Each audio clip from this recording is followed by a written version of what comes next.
So ఏంటి liquor scam కేసులో జగన్మోహన్ రెడ్డి జైలుకి వెళ్ళబోతున్నాడు.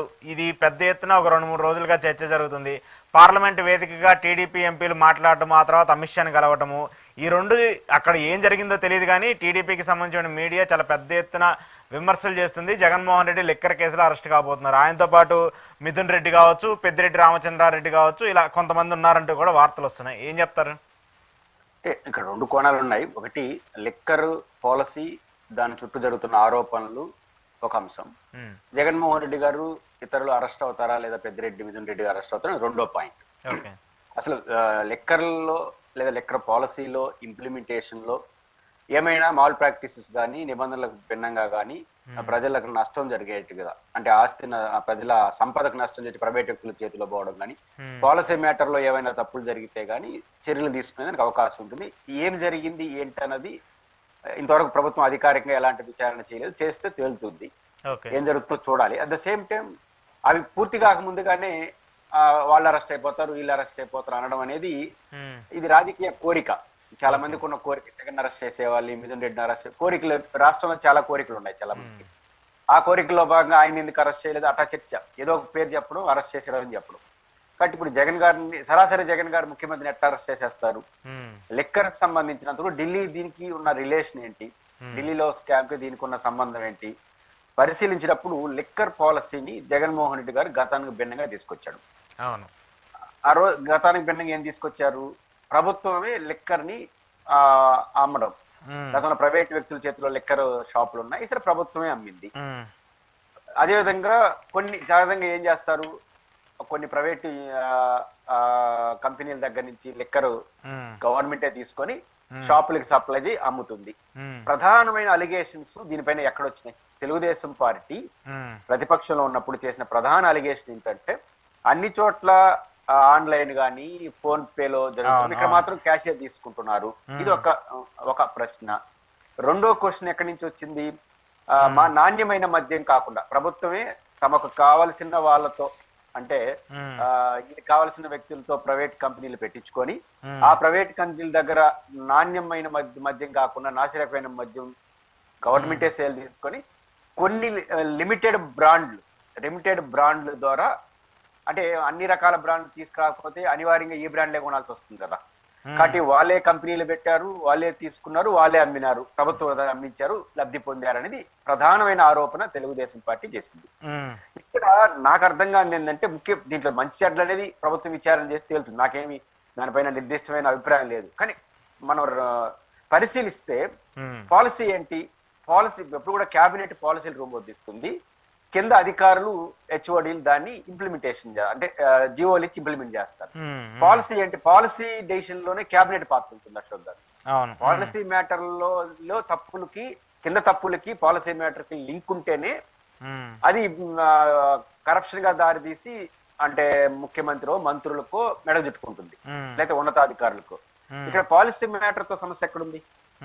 పాలసీ మ్యాటర్ ఏంటంటే నెంబర్ 1 మద్యం ప్రభుత్వం అమ్మాలి, ఇదేమి ఇల్లీగల్ కాదు, లేదా లిమిటెడ్ కంపెనీల దగ్గర వాళ్ళు కొనాలని ఏమి చేయలేదు.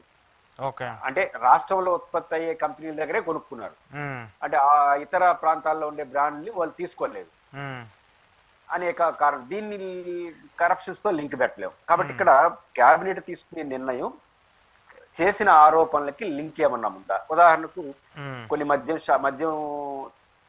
సప్లై ఉత్పత్తి చేసే కంపెనీలు ఏవైతే ఉన్నాయో డిస్టలరీలు, వాళ్ళు ఏమైనా నాణ్యమైన మద్యం ఉత్పత్తి చేయలేదా అని అనుకుంటే ఏం చేస్తున్నారు ప్రభుత్వం? నాకు తెలిసి ఈ పార్టీ అధికారంలోకి వచ్చిన వెంటనే ఇంకా కొంతకాలం పాటు ఆ మద్యం అమ్ముంటారు కదా, అమ్ముంటారు కదా, 2 నెలలు 3 నెలలు తప్పదు కదా, పాత ఆల్రెడీ కొనుక్కోటారు కదా.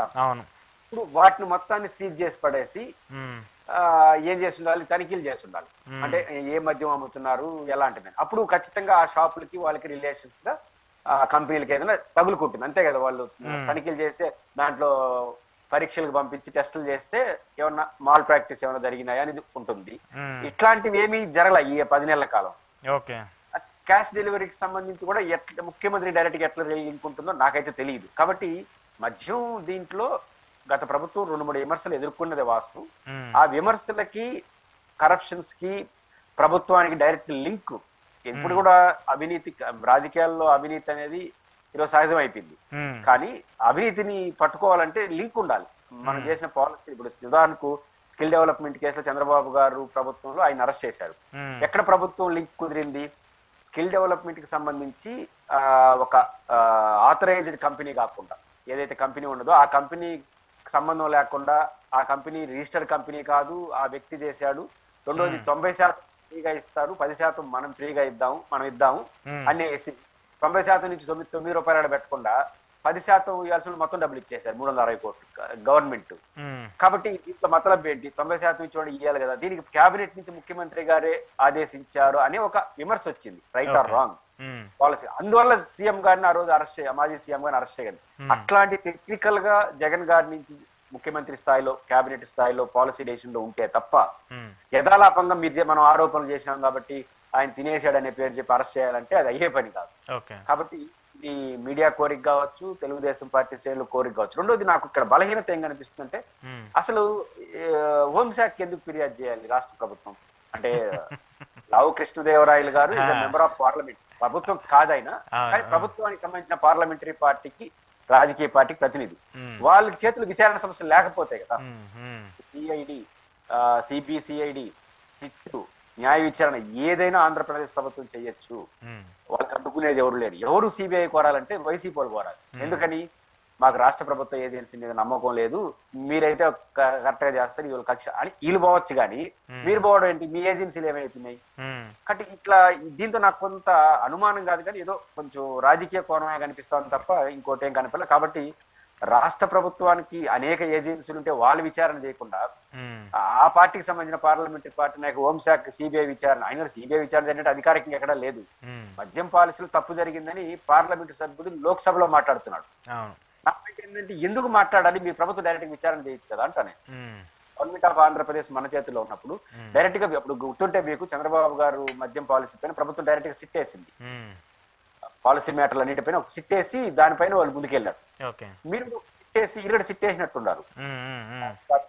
ఆ సిట్ లోనే దీని కూడా చేర్చేసి మంచి చెడ్డలు తేల్చేస్తుంటే బాగుండదు. అట్లా కాకుండా పార్లమెంట్ లో మాట్లాడడం, సిబిఐని అడిగినట్టుగా వార్తలు రావడం, హోంమంత్రి కలవడంతో ఇది రాజకీయ కోణం ఉందా లేదా ఇంకేట అనుమానం కలుగుతుంది. కానీ పాలసీ మ్యాటర్ లో ముఖ్యమంత్రి స్థాయి వ్యక్తిని అరెస్ట్ చేయాలంటే చాలా కీలకమైన అంశాల్లో వాళ్ళు ఇన్వాల్వ్ అయితే తప్ప ఆచరణలో అది సాధ్యం కాదు. ఏం జరుగుతుందనేది ఇంకా ప్రభుత్వం చేసే చర్యలు బట్టి ఆధారపడదు. ఓకే, ఇక్కడ 2 పాయింట్లు అంటే ఇక్కడ కోట్ చేస్తుంది ఆ నెంబరు, మరి మీడియాలో వస్తున్నటువంటి నెంబర్ను చూస్తుంటే నిజంగానే ఏపీలో అంత స్కామ్ జరిగిందా, జగన్మోహన్ రెడ్డి అంత చేశాడా అనేది ఒక పెద్ద చర్చగా పడుతుంది. వాళ్ళు చెప్తుంది దాదాపు 99,000 కోట్ల రూపాయలు స్కామ్ జరిగిందని చెప్పి టీడీపీ మీడియా చెప్తుంది. ఇక్కడ డైరెక్ట్గా ఎవరో బయట వాళ్ళు ఎవరో చెప్తే సరే ఆరోపించో నిజమో ఏంటనేది పక్కన పెట్టేస్తే, అయితే ఇక్కడ ఏపీఎస్పీడీసీఎల్ అంటే AP state beverages corporation limited పెట్టినటువంటి లెక్కల ప్రకారం నేను ఒక 3-4 లెక్కలు చెప్తాను మీకు. 2019-20 సంవత్సరానికి మద్యం సేల్స్ వచ్చేసి 17,473 కోట్లు, 2020-21కి సంబంధించి మద్యం సేల్స్ 17,890 కోట్లు, 21-22 సంవత్సరానికి సంబంధించి 21,432 కోట్లు, 22-23 సంవత్సరానికి వచ్చేసి 23,785 కోట్లు. అంటే ఎంత కలిపి చూసుకున్నా కూడా దగ్గరగా 75-80 వేల కోట్ల రూపాయల వరకే వస్తుంది. ఇక్కడ డైరెక్ట్గా ఇది పెట్టింది ఏపీ బేవరేజెస్ కార్పొరేషను. ఇప్పుడు ఇది గతం 5 ఏళ్ల పాటు వచ్చినటువంటి లెక్క ఇది. మరి అన్ని కలిపి చూసుకున్నా కూడా దగ్గరగా 75,000 కోట్ల నుంచి 78 కోట్ల వరకు ఉంది. ఇప్పుడు వీళ్ళు చెప్తున్నటువంటి లెక్క ఏమో 99,500 కోట్ల రూపాయలు అవినీతి జరిగిందని చెప్పేసి టీడీపీ ఆరోపిస్తుంది. మరి ఇక్కడ లెక్కకి అక్కడ లెక్కకి అసలు పొంతన కూడా లేదు. మరి ఎలా జరుగుతుంది? అంటే అమ్మకాలు 74,000 కోట్లు, అవినీతి 1,00,000 కోట్లు, అంతే కదా.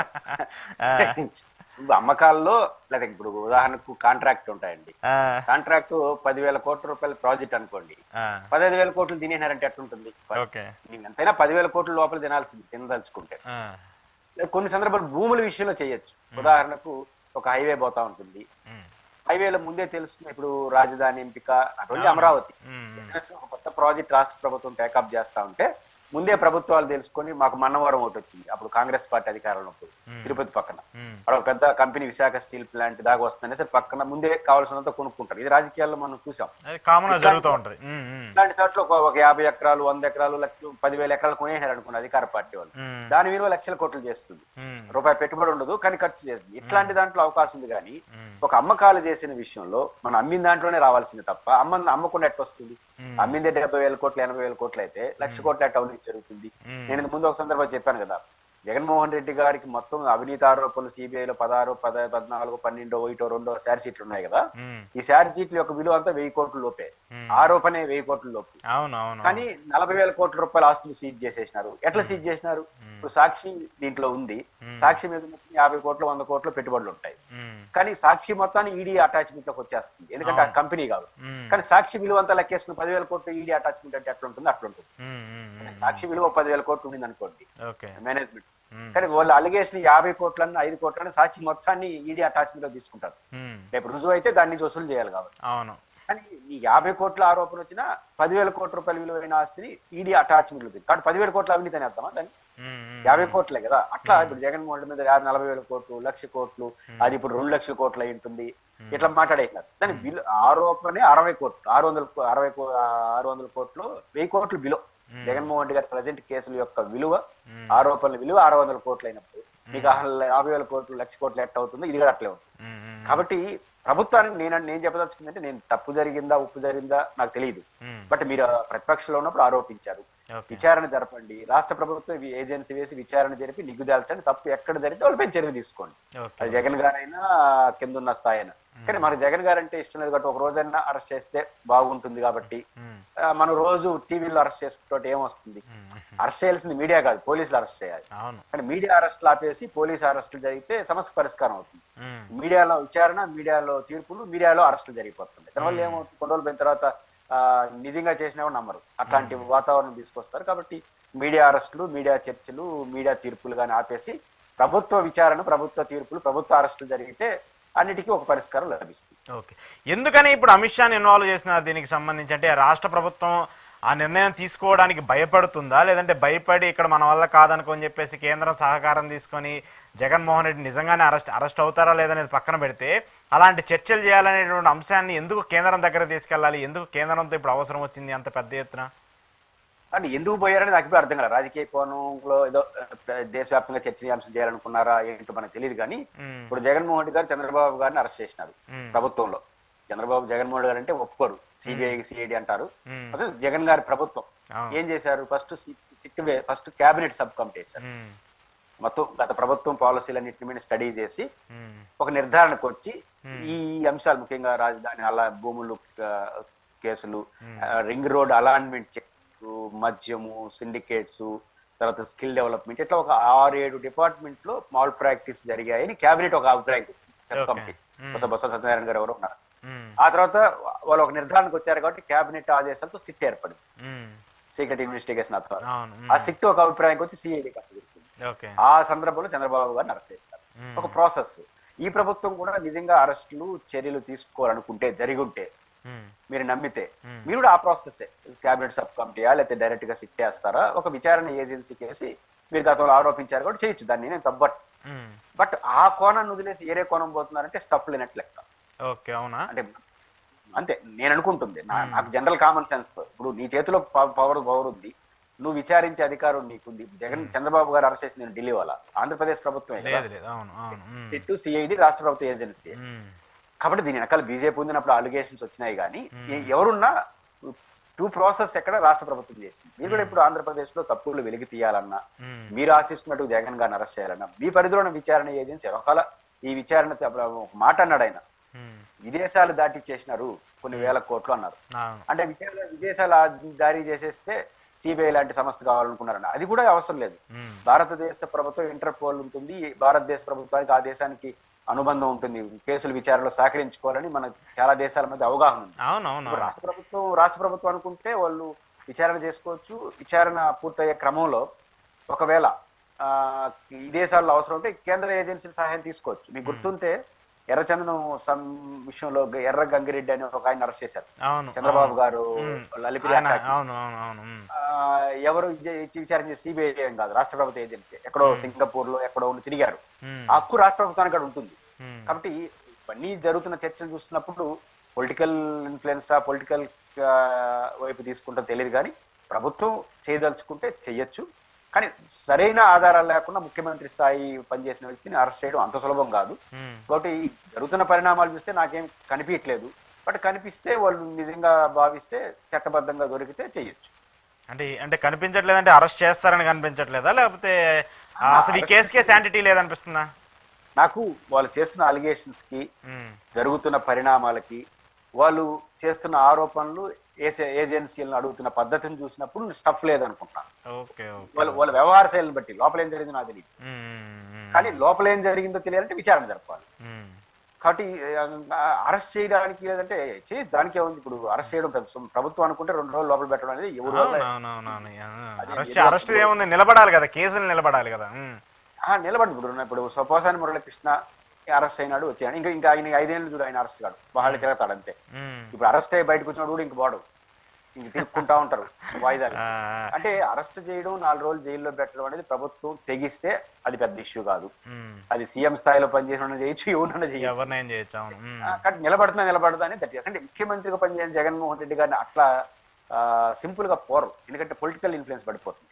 చాలా బలమైన కోర్టుల ముందు వాదన లేకపోతే అట్లా చేయలేరు. ఒకరు ఉన్నా కూడా పొలిటికల్ ప్రభావం కూడా చూస్తారు. రేపు అరెస్ట్ చేస్తే దాని ప్రభావం ఎలా పడుతుంది. జగన్మోహన్ రెడ్డి లాగా మొండిగా పోరు కదా. చంద్రబాబు ఎన్నికల ముందు అరెస్ట్ అయినట్టు ఆయన వాళ్ళు అరెస్ట్ చేయరు, వాళ్ళు చెడు జాగ్రత్తగా తీసుకుంటారు. కాబట్టి 2 ఉంటాయి, టెక్నికల్ గా సాధ్యాలు చూస్తారు. 2 జగన్మోహన్ రెడ్డి లాంటి పర్సనాలిటీని అరెస్ట్ చేయాలంటే దాని యొక్క పొలిటికల్ ఈక్వేషన్స్ కూడా చూస్తారు.